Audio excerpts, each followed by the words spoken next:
F7 snin Malta żiedet b'16.7 punti fil-punteġġ ġenerali tal-innovazzjoni mill-2018 l-hawn, wieħed mill-ikbar titjib irreġistrati fost il-pajjiżi kollha tal-Unjoni Ewropea.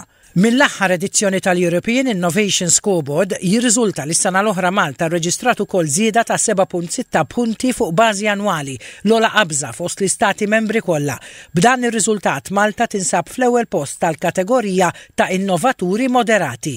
Fi stqarrija l-Ministeru għall-Ekonomija qal li t-titjib li kisbet Malta huwa frott ħidma konsistenti fuq diversi pilastri ewlenin tal-innovazzjoni, l-edukazzjoni bżieda fil-ħiliet STEM, id-diġitalizzazzjoni bl-użu fost oħrajn tal-AI, l-innovazzjoni ekoloġika u l-proprjetà intellettwali.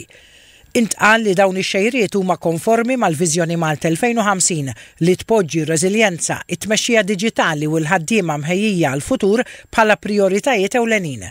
Ġie spjegat li storikament Malta kellha nuqqas fl-aspetti tal-finanzjament u l-appoġġ, partikolarment f'dak li għandu x'jaqsam mal-venture capital. Għaldaqstant is-sena li għaddiet il-Gvern nieda fond pubbliku ta' 10 miljun euro għall-investiment flimkien ma' kapital privat fl-2024.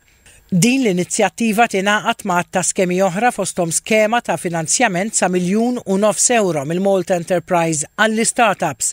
Intqal li wieħed mill-fatturi ewlenin għat-titjib fl-innovazzjoni huwa l-impenn ta' Malta biex toħloq setturi ekonomiċi ġodda u ta' valur għoli fosthom servizzi relatati mal-blockchain u assi finanzjarji diġitali, intrapriżi bbażati fuq l-intelligenza artifiċjali u s-settur tal-video game development u l-esports. Il-Ministru Silvio Xkembri ġie kwotat jgħid li dan ir-riżultat huwa prova ċara li d-direzzjoni ekonomika fit-tul ta' pajjiżna qed taħdem.